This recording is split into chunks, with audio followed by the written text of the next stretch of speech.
नमो अरहंताणम नमो अरहंताणम नमो अरहंताणम। एक साधक ने पूछा, मानसिक शांति का सबसे बड़ा उपाय क्या है? मैंने कहा, चित्त समाधि।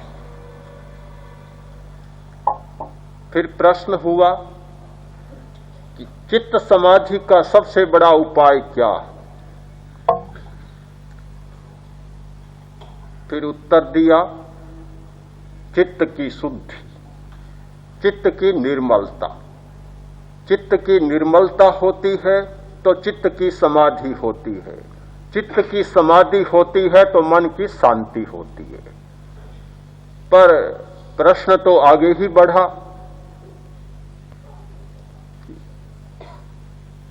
चित्त की शुद्धि का सबसे बड़ा सूत्र क्या है?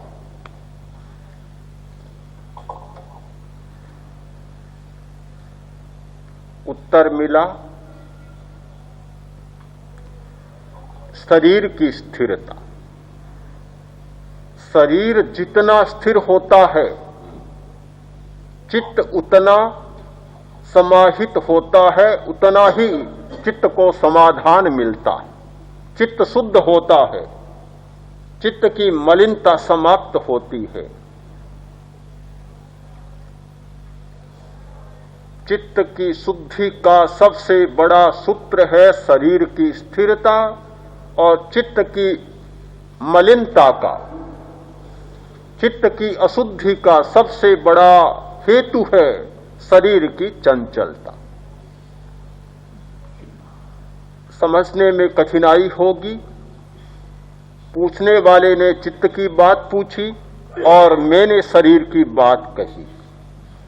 उत्तर संगत नहीं लगता। चित्त का प्रश्न तो उत्तर भी चित्त का होना चाहिए।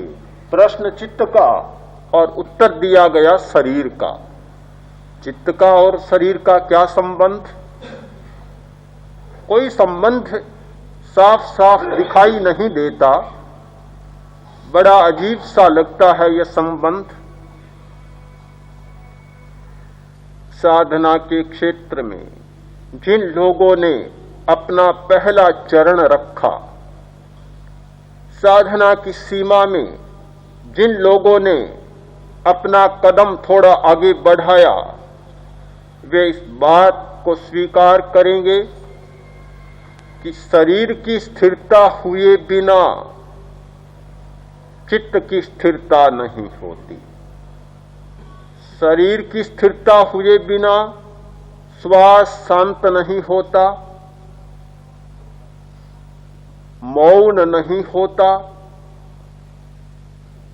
मन शांत नहीं होता, स्मृतियां शांत नहीं होती, कल्पनाएं शांत नहीं होती, विचार का चक्र रुकता नहीं।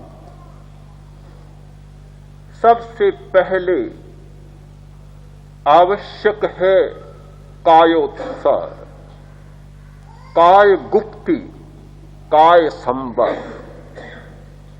काय संबर होता है तो अनायास सारी बातें हो जाती है। काया का संयम होता है, साधना के अगले चरण अपने आप आगे बढ़ जाते हैं। यदि काया का संयम नहीं होता, काया की चंचलता नहीं मिटती, तो कुछ भी नहीं होता।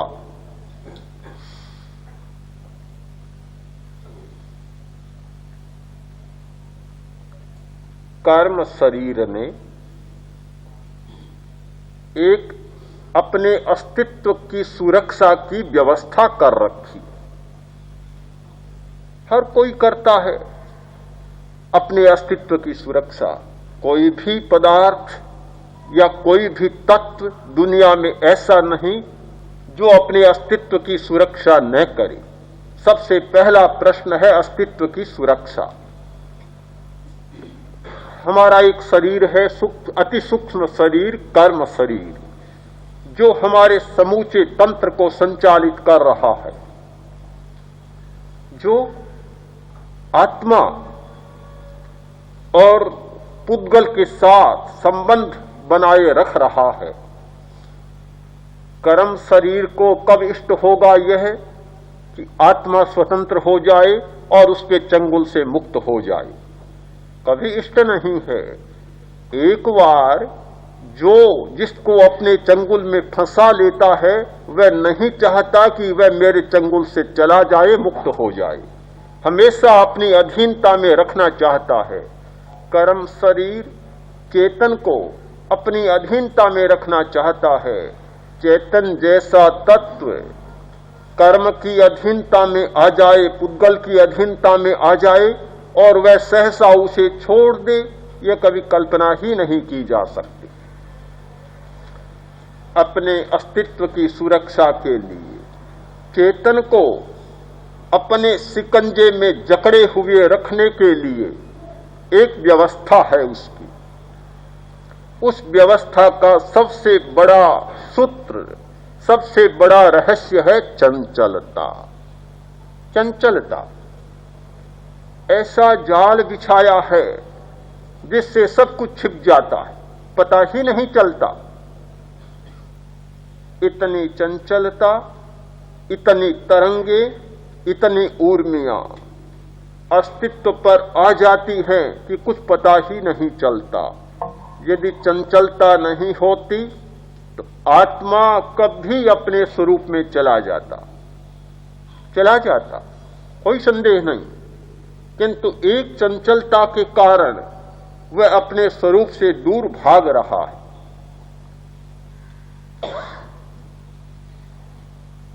चंचलता इसलिए अज्ञान बना रहे, जिससे चेतन को अपने अस्तित्व का पता न चले। यदि चंचलता नहीं होती तो यह प्रश्न नहीं होता, एक आत्मवान पुरुष के सामने यह प्रश्न नहीं होता कि आत्मा है या नहीं है। एक चैतन्यवान पुरुष के सामने यह प्रश्न नहीं होता कि चेतन तत्व स्वतंत्र है या नहीं है।